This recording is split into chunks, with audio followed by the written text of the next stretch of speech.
Hello दोस्तों, welcome to Dwivedi readers. आपका अपना यूट्यूब चैनल, बहुत बहुत स्वागत है आप सभी का। इस बार थोड़ी सा गैप हो गया, इसके लिए सॉरी। हम स्टार्ट करते हैं एमपी सीरीज अपनी जो चल रही थी।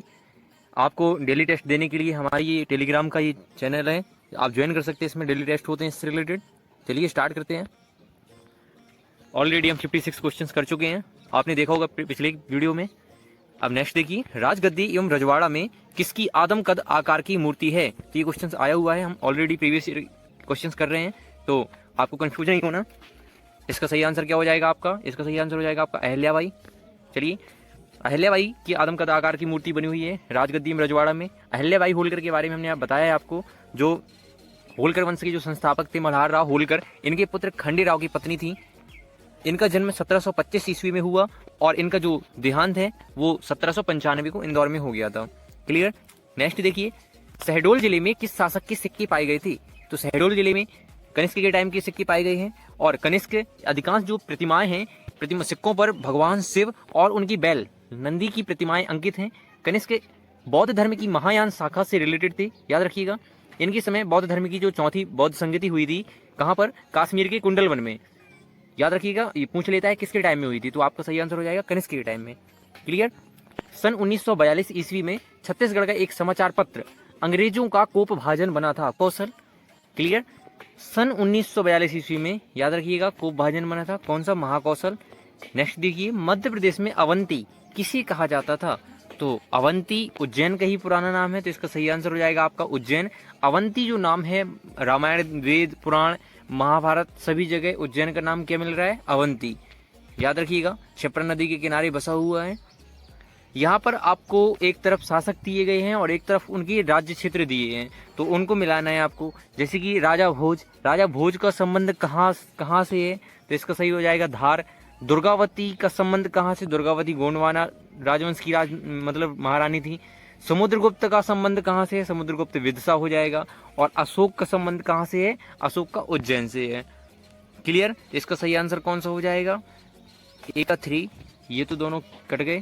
ए का 3, बी का 4, सी का 2, यानी कि ऑप्शन नंबर डी इसका सही आंसर हो जाएगा। कंफर्म है?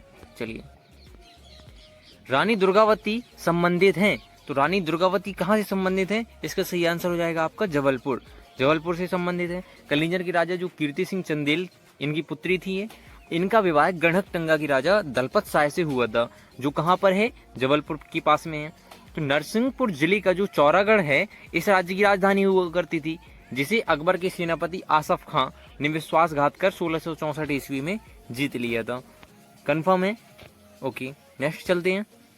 भारत में इंग्लैंड का कौन सा दूत जहांगीर के शासनकाल में अजमेर से मांडू आया था?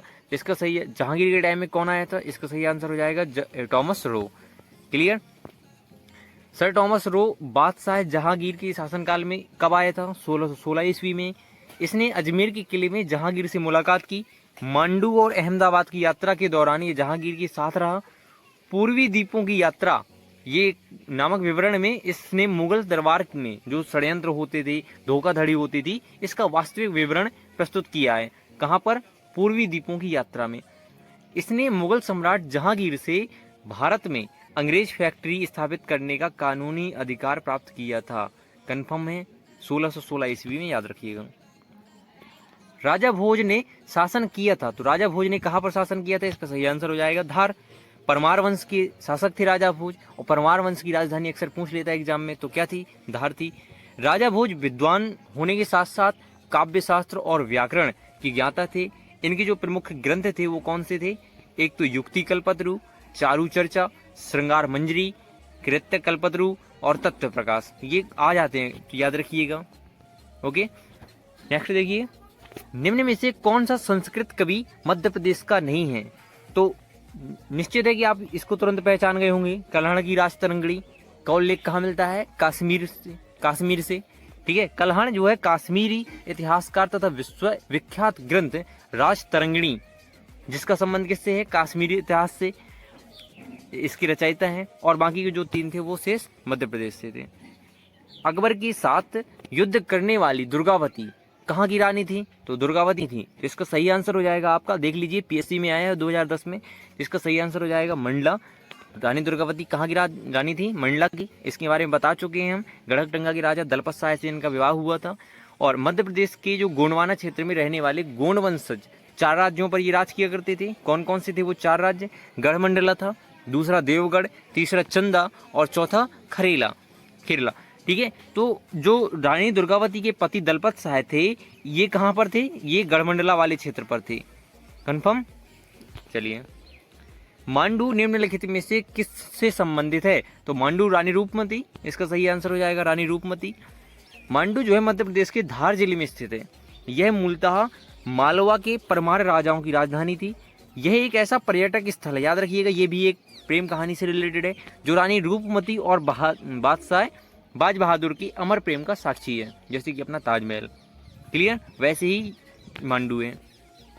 महारानी लक्ष्मीबाई की समाधि कहाँ स्थित है? इसका सही आंसर हो जाएगा आपका ग्वालियर। सही आंसर क्या हो जाएगा? ग्वालियर। महारानी लक्ष्मीबाई का नाम सुनकर ही वो सुभद्रा कुमारी चौहान की वो 2 लाइनें वो याद आ जाती हैं, खूब लड़ी मर्दानी वह तो झांसी वाली रानी थी। रानी लक्ष्मीबाई का संबंध कहाँ से था? झांसी राजघराने से रिलेटेड थी। और ये अंततः बहुत लड़ी 1857 की क्रांति में, और अंततः जून में इनको वीरगति प्राप्त हो गई, याद रखिएगा। नेक्स्ट देखिए, इनकी समाधि कहाँ पर है? ग्वालियर पे, याद रखना, बहुत ज़्यादा इंपॉर्टेंट क्वेश्चन है। सेंधवा में किसके नेतृत्व में आदिवासियों ने आंदोलन किया था? तो सेंधवा में आदिवासियों का नेतृत्व किसने किया था? इसका सही आंसर हो जाएगा आपका भीमा नायक। सेंधवा में भीमा नायक के नेतृत्व में आदिवासियों ने आंदोलन किया था। भीमा नायक कौन थे? इनका जन्म 1840 में पश्चिमी निमाड़ रियासत के पंचमोहली गांव में हुआ था, याद रखिएगा। 1857 की क्रांति में भीमा नायक जो थे वो अंग्रेजों के बीच मुकाबला हुआ था। कंफर्म? देखिए नेक्स्ट, रानी दुर्गावती ने मध्य प्रदेश के किस क्षेत्र में शासन किया था? तो रानी दुर्गावती हम कई बार डिस्कस कर चुके हैं, बहुत देखिए अब बहुत ज़्यादा रिपीट होते हैं क्वेश्चन, इसलिए हम ये सीरीज चला रहे हैं ताकि आपको आने वाले एग्जाम में इसका फायदा मिल सके। सो आप शेयर करिए दोस्तों के साथ में और पूरा वीडियो देखा करिएगा। रानी दुर्गावती, इसका सही आंसर गोंडवाना हो जाएगा। वही दलपत साय की मृत्यु के बाद जब इनके जो पुत्र थे वो बहुत छोटे थे, इसलिए इनको शासन की बागडोर अपने हाथों में लेनी पड़ी। इन्होंने मध्य प्रदेश की गोंडवाना क्षेत्र में शासन किया था। कंफर्म? संत सिंगा जी मध्य प्रदेश के किस क्षेत्र के निवासी थे? तो संत सिंगा जी कहाँ के निवासी थे? याद रखिएगा, इसका सही आंसर हो जाएगा आपका ऑप्शन नंबर डी, निमाड़। ये निमाड़ अंचल क्षेत्र की निवासी थी। इनके अलावा निमाड़ अंचल की जो प्रमुख गायन शैलियां हैं, ये नाथपंथी गायन है, महासाण्य गायन है, फाग गायन है। ठीक है, लोक गायन क्षेत्र से जुड़े हुए एक व्यक्ति थे संत सिंगा जी।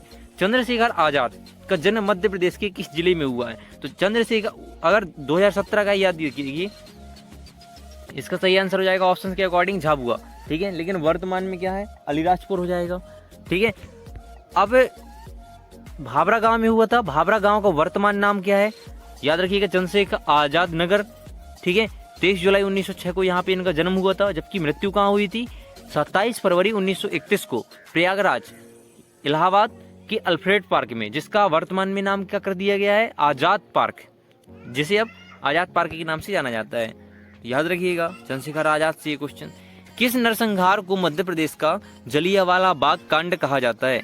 तो जलियांवाला बाग, इसका सही आंसर हो जाएगा आपका चरण पादुका नरसंहार। चरण पादुका नरसंहार मध्य प्रदेश के छतरपुर जिले में स्थित है। याद रखिएगा, 14 जनवरी 1931 यानी कि मकर संक्रांति के मेले में चरण पादुका में हो रही सभा, जैसे कि अमृतसर में जलियांवाले बाग में गोली चला दी गई थी, वैसे ही यहाँ पर सेना ने घेर कर 79 लोगों पर मशीन गन और बंदूकों से गोलियां चलाई, जिसमें लगभग 21 लोगों की मौत हुई और बहुत सारे लोग गंभीर रूप से घायल हो गए थे। तो दोस्तों, कैसा लगा ये आपको वीडियो? आशा करते हैं पसंद आया होगा। बनी रहिए ऐसी, बनाए रखिए अपना प्यार और सपोर्ट। बहुत बहुत धन्यवाद। जय हिंद दोस्तों।